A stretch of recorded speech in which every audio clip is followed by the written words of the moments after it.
Delaware County headquarters. Indeed, Eyewitness News reporter Ben Cimino is live now with more on Joe Sestak's victory. Ben. Well, Congressman Sestak, a very happy Congressman Sestak, took the stage here, guys, just before 11 o'clock. He credited his grassroots effort, his volunteers, his staff who have been with him since last August, overcoming a huge deficit in the polls, to do what no politician in Pennsylvania has done in 30 years, and that is knock Senator Arlen Specter off the ballot. Now, Congressman Sestak, when he spoke to reporters, he said this was a signal that Washington is broken and that business as usual in Washington is no good. Here's a little bit of what he had to say.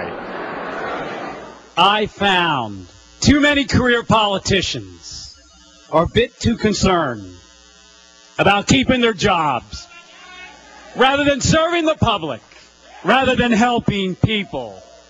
In the Navy, we're held accountable for our actions, and we should expect no less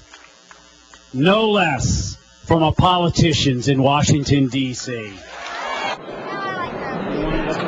And we are joined now by the Congressman Sestak and his wife. Congressman, first off, congratulations. How does it feel?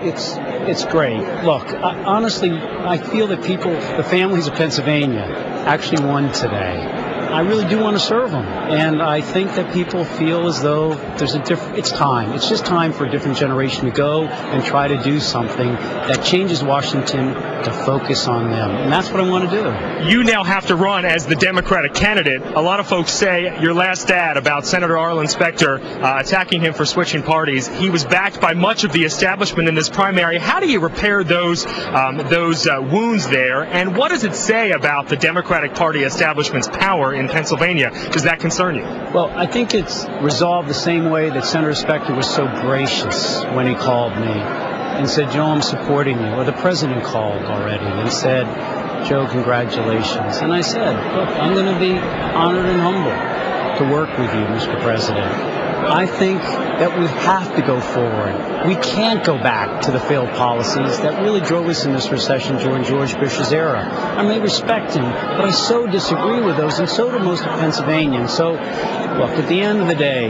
Democrats, maybe like the Army-Navy game, where the two sides are fighting one another, but at the end of the day, they come together for the common good of the principles we believe in. And that's the principle of being a public servant for families, working families. Congratulations, folks. Congressman, congratulations. Congressman Sestak, now the Democratic nominee for Pennsylvania Senate, speaking live here on CBS 3. That's the story live in Radnor Township. I'm Ben Cimino. Back to you guys.